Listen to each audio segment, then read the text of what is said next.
Hi guys and welcome to my channel. So today let's fix a bishop collar on this blouse. So first I'm going to measure from one zipper side to the other zipper side, and note this zipper is located in the front. So altogether I have about 17 inches measuring from one opening to the other. So I'll pick up my left fabric and fold it this way. So first I folded into two, then you fold again, just the way you folded the first one, you fold it again into two. Okay, then you make sure you have a, so I'm cutting out this excess because I don't want that black part to show. So make sure you have a smooth edge and also a straight edge. So whatever I measured, I'm going to divide it by 4. So I divided into 2 fours and divide again. So that means divided into 4. Okay, so whatever we found after dividing into 4, you're going to measure it around to find the radius. So you can see you're going to measure this way. So you measure this, I think 4¼ so you measure it round, just as if you're doing a circle skirt. So measure round. So now you now decide how tall you want the collar to be. So I think altogether I measure 2½ inches including the joining allowance. Okay, so I measure 2½ inches again for the height of the collar. Then you blend it together. So please take note of the way I folded this fabric. Then you cut the other side also. So this is what we have. Opening it up, we have two pieces joined together. That means the main fabric and the lining are both cut together. So now you might want to cross check the edge to be sure it rhymes with the neck round. Okay, so now we're going to place the two pieces together, right side to right side. You can see I've already applied interfacing on one of it. Okay, so that means the one with interfacing will serve as the main fabric and the other one will be the lining. So now we'll be sure they are well aligned, then put it together and create this smooth curve at the edge. Just follow the video carefully, just watch the way I create this curve. So this curve is going to be at the opening part, which is the center front. So this is what we have. Okay, then we'll go on and stitch. So please note, before you stitch, you might want to confirm if the round, if the circumference of this is going to be the same thing with the neckline. I was saying something about this earlier so that you can adjust it in case it's too much. Okay, so I went on to stitch my first, then notch. Because of the curved part, you need to notch it properly, then give it a good press.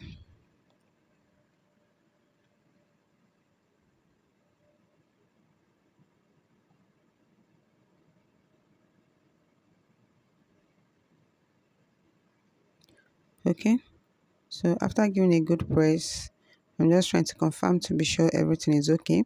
Then you're going to notch the center front. Oh sorry, that part is going to be the center back. So now I run it through first to be sure it's exactly the same, but I found out that I have some excesses, so I went on to adjust it.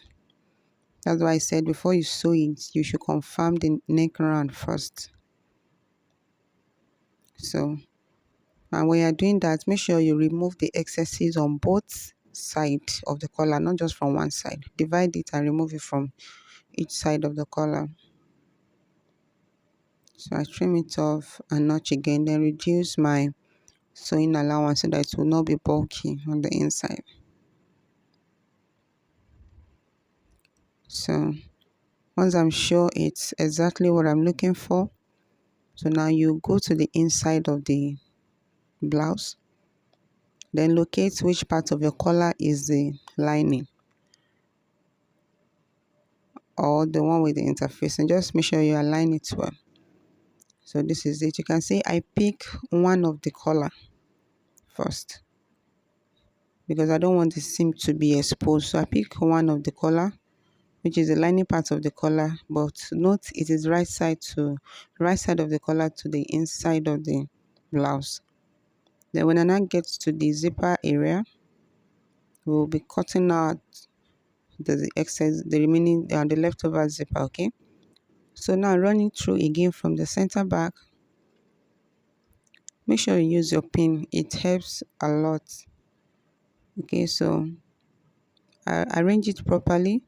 Make sure both the lining and the blouse fabric align with the collar, please.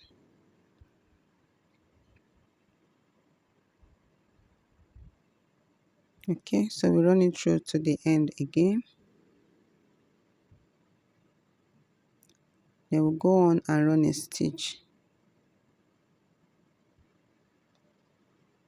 You can use half-inch stitch or a quarter inch. It depends on how you do your calculation. Okay, so we'll run it through. Sew it carefully. So as you keep sewing, you remove the pins. So at this point, I need to cut off the zipper. Then after cutting it off, I realized because this kind of zip, you can see the stone, so I need to go ahead and remove some so that I can stitch this very well. So once you are done, you flip over the second part of the collar. Let it lap very well, then secure with pins. So you're going to fold it all through. So as you're folding it, to make sure the folded part is lying on the stitch from the previous sewing. So by doing this, your collar will come out clean. So the same sewing from the front will reflect on the inside also. So flip it over again and tuck it in properly. You need to tuck it in. So be patient when you're working on this particular part. Do not be in a rush, please. So you do it and secure with pin.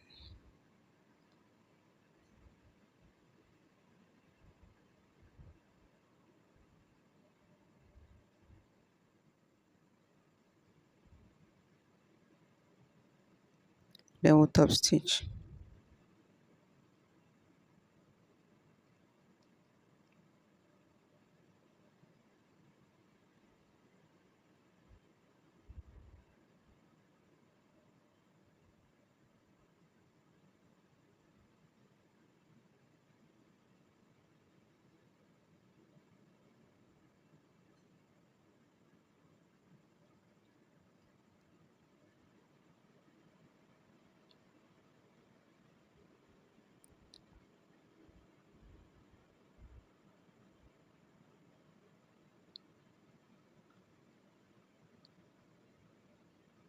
So at the zipper area, be careful and backstitch properly.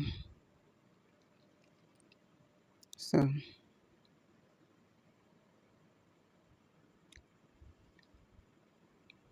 and that is it. We are done. Our collar is neatly fixed. Carefully cut off the excess thread. You can see simple and beautiful. It's as simple as that. So please, if you find this helpful, please give it a thumbs up. And if you're yet to subscribe to my channel, please subscribe to my channel. Okay. So this is how beautiful this is looking. So thank you for watching. I'll see you in my next video. Thank you and stay blessed. Bye.